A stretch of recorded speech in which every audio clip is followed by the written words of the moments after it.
ఎలాంటి ప్రాబ్లం లేదండి. మధ్యాహ్నానికల్లానే 90% దాటేస్తుంది, 12 కల్లానే 90% దాటుతుంది.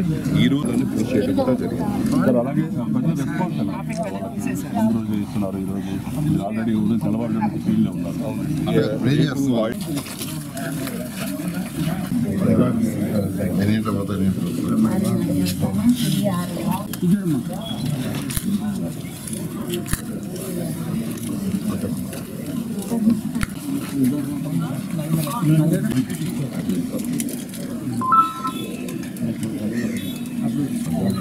సార్ మీరు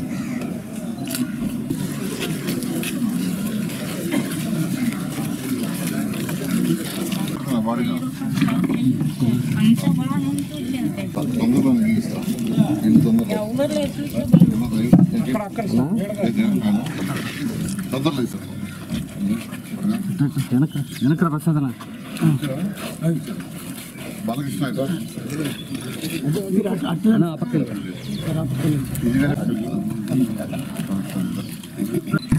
ఓకే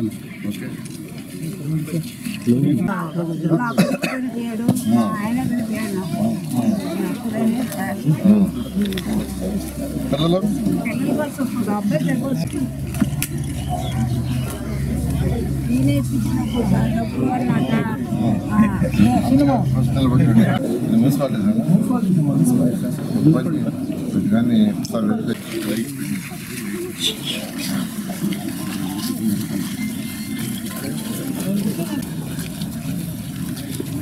అక్కడ కారు నడుపుతుంది. అన్ని జిల్లాల్లో అన్ని మండలాల్లో ఈరోజు అధికారులు యాక్చువల్గా ఇంటింటికి పోయి తెల్లవారుజాము 6 గంటల నుంచి పెన్షన్ వస్తున్నారు. ఈ తెలుగుదేశం ప్రభుత్వం వచ్చిన తర్వాత ఇది ఇవ్వటం 3వసారి. అయితే ప్రతి నెల 1వ తేదీ ఇవ్వాలని ముందు ముఖ్యమంత్రి గారు నిర్ణయించారు. తెల్లవారు 6 నుంచి స్టార్ట్ చేయాలని, అది కూడా డోర్ టు డోర్ పోయి ఇవ్వాలని. అయితే రేపు 1వ తేదీ అంటే రేపు ఆదివారం వచ్చింది. అయితే ఆదివారం 1వ తేదీ వచ్చింది, అధికారులకు సెలవు. ఆ రోజు వాళ్ళని ఇబ్బంది పెట్టకూడదు, ఏం చేయాలని కొందరు నాయకులు సూచించిన తర్వాత ముఖ్యమంత్రి గారు ఒకటే అనిస్తే ముఖ్యమంత్రి గారు ఒకటే అన్నారు, మనం 1వ తేదీ ఇస్తానన్నాం, మాట తప్పకూడదు. ఈ నెలలో ముందు రోజే ఇచ్చేయండి. 1వ తేదీ ఆదివారం వస్తే 31వ తేదీ మార్నింగ్ తెల్లవారు ఏమంటే ఈరోజు రాష్ట్రంలో అన్ని జిల్లాల్లో అన్ని మండలాల్లో ఈరోజు తెల్లవారు 6 నుంచే స్టార్ట్ అయింది. వాళ్ళ ఆనందానికి అద్దుల్లో ఒక పక్క వర్షం పడుతుంది, ఉడుగులు వేసుకుని యాక్చువల్గా ఈరోజు అధికారులు నాయకులు ఇస్తున్నారు. నేను వాళ్ళందరినీ అప్రిషియేట్ చేస్తున్నాను. తెల్లవారు 6 నుంచే స్టార్ట్ చేశారు. వాళ్ళ యొక్క ఆనందానికి అద్దులు ఈరోజు నిజంగా చెప్పాలంటే 36,000 కోట్ల రూపాయల సంవత్సరానికి అవుతుంది. 36,000 కోట్లు అంతా ఇంత కాదు. లోటు బడ్జెట్, డబ్బులు లేవు, ఖజానా ఖాళీ, ఖజానా పూర్తిగా ఖాళీ. కేంద్ర ప్రభుత్వం ఇచ్చిన డబ్బులు కూడా గత ప్రభుత్వం రకరకాలుగా డైవర్ట్ చేసింది. ఉదాహరణకి మున్సిపల్ శాఖ, నా శాఖలో గత సంవత్సరం అంటే 2023-24 సంవత్సరానికి గాను మొదటి 6 నెలలకి మార్చి నుంచి సెప్టెంబర్ దాకా 454 కోట్లు ఇచ్చి అది మున్సిపాలిటీస్కి ఇవ్వమంటే దాన్ని కూడా వాడేశారు. ఎటు వాడేశారో కూడా తెలియదు. అవి మున్సిపాలిటీస్కి, లోకల్ బాడీస్కి కేంద్ర ప్రభుత్వం ఇచ్చేది. మనకు రావచ్చిన ఈ జిఎస్టీ వాటిలో రావచ్చిన 43% రేషియోలో లోకల్ బాడీస్కి ఇస్తారు. వాటిలన్నీ వాడేశారు. 454 కోట్లు మున్సిపాలిటీస్కి ఇవ్వచ్చు, దాన్ని వాడేశారు. 900 కోట్లు పంచాయతీ డిపార్ట్మెంట్కి ఇవ్వచ్చు, అది వాడేశారు. అయితే ముఖ్యమంత్రి రంగాన్ని ఫస్ట్ లోకల్ బాడీస్ స్ట్రెంత్ కావాలి. పంచాయతీలు కావచ్చు, ఇటు అర్బన్ కావచ్చు, మున్సిపల్ కార్పొరేషన్స్ అయినా, మున్సిపాలిటీస్ అయినా, నగర పంచాయతీ అయినా స్ట్రెంత్ కావాలి. వాళ్ళకి అనేక సమస్యలు ఉంటాయి, రోడ్లు, డ్రైన్స్, వాటర్, డ్రింకింగ్, ఎలక్ట్రిసిటీ అనే ఉద్దేశంతో ముఖ్యమంత్రి గారు ఈరోజు ఖజానా ఖాళీ అయిన 454 కోట్లను ఈరోజు మున్సిపల్ శాఖలో ఉండే అర్బన్ బాడీస్కి రిలీజ్ చేశారు. ముఖ్యమంత్రి గారికి ఈ రాష్ట్ర ప్రజల తరఫున నేను ప్రత్యేకంగా ధన్యవాదాలు తెలియజేస్తున్నాను. అదేవిధంగా మనం ఇంకొక ఇన్స్టాల్మెంట్ త్వరలో రాబోతుంది. అంటే ఈ ఇచ్చిన లాస్ట్ మార్చి నుంచి సెప్టెంబర్ దాకా ఇచ్చిన ఏదైతే 454 కోట్ల కేంద్రం ఇచ్చిందో దాన్ని మున్సిపాలిటీస్కి కానీ వాళ్ళ అకౌంట్లో వేస్తే ఇమీడియట్గా కేంద్ర ప్రభుత్వం మరొక 454 కోట్లు ఇస్తుంది. అది ఎప్పుడుది లాస్ట్ సెప్టెంబర్ టు మొన్న మార్చి వరకు. వాళ్ళు అది రిలీజ్ చేస్తేనే మళ్ళీ మున్సిపల్ అకౌంట్స్లో వేస్తే మొన్న మార్చి నుంచి సెప్టెంబర్ దాకా మళ్ళీ ఇంకో 454 వస్తుంది. దీనికి ఏ మ్యాచింగ్ ఫండ్ లేదు. అసలు మ్యాచింగ్ ఫండ్ లేదని ఎవరు వదులుకోరు.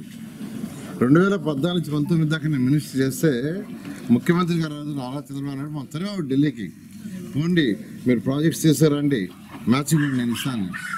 అసలు మ్యాచింగ్ ఫండ్ అవసరం లేని వాటికి యాక్చువల్గా వాడు వదిలేశారంటే అసలు గత ప్రభుత్వంలో ఫైనాన్షియల్ డిసిప్లిన్ లేదు. ముఖ్యమంత్రి గారు ప్రజల మధ్యకి వస్తుంటే వాళ్ళ ప్రజల అవసరాలు ఆయన తెలిస్తే ఏం చేయాలో తెలిసేది. గత ముఖ్యమంత్రి ప్రజల్లోకి రాలా, ఆయన కేవలం ఇంట్లోనే కూర్చున్నాడు. అందువల్ల ప్రజల అవసరాలు తెలియలా, అందువల్ల వచ్చే డబ్బులు కూడా పోగొట్టారు. ఇలా జరిగింది. అదేవిధంగా అర్బన్ హౌసెస్ స్ట్రిక్ట్ కోర్స్ చేసుకుంటే 2014-19 దాకా నేను మొత్తం 9 కోట్ల హౌసెస్ని సెంట్రల్ గవర్నమెంట్ శాంక్షన్ ఇచ్చాను. అందులో 7 కోట్ల హౌసెస్కి యాక్చువల్గా క్లియరెన్స్ వచ్చింది. అంటే అవి కట్టాలంటే ల్యాండ్ కావాలి. 5 లక్షల హౌసెస్కి ల్యాండ్ తీసుకున్నాం జిల్లా కలెక్టర్ దగ్గర నుంచి. 5 లక్షల హౌసెస్లో 4,74,000కి టెండర్ పిలిస్తే గత ప్రభుత్వం అట్లన్నింటినీ నాశనం చేసి ఆఖరికి 2,61,000 కడతామని 2,61,000 ఇళ్ళకి లిమిట్ చేసింది.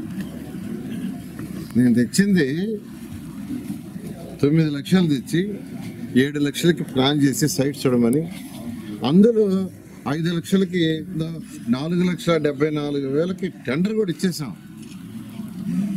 ఇస్తే వాటిల్ని 5 సంవత్సరాలు చేసిన పని ఏంటంటే దాన్ని 2,61,000 ఇళ్ళకి కుదించేసేసి మిగతా అవసరం లేదని క్యాన్సిల్ చేసి అవి కూడా చీలా.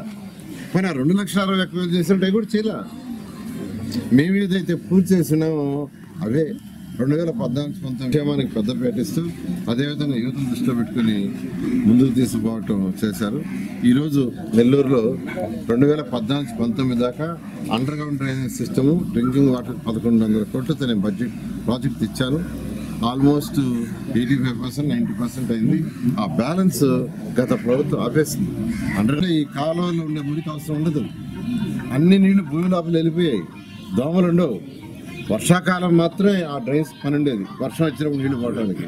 దాన్ని ఈరోజు 11:30 గంటలకి మళ్ళీ స్టార్ట్ చేస్తున్నాం. డబ్బులు లేకపోయినా ఇంటర్నల్ డిపార్ట్మెంట్ అడ్జస్ట్ చేసి ఈరోజు దాన్ని టేకప్ చేయమని ఆ కన్సర్న్ అని పిలిచాను. ఈరోజు 11:30 దాన్ని స్టార్ట్ చేస్తున్నాం. మొత్తం 5 ఎస్టీపీలు ఉన్నాయి. ఎస్టీపీ వైజు రూరల్లో ఒక ఎస్టీపీ, సిటీలో ఒక ఎస్టీపీ, 2 ఎస్టీపీలు ఉండే దగ్గర 2 దగ్గర వర్క్ స్టార్ట్ చేయమన్నాను. 1 by 1 చేస్తూ ఏదైతే ఎలక్షన్లో ప్రజలకి చేసామో ఆ వాగ్దానం ప్రకారం దాన్ని కంప్లీట్ చేయడం జరుగుతుంది.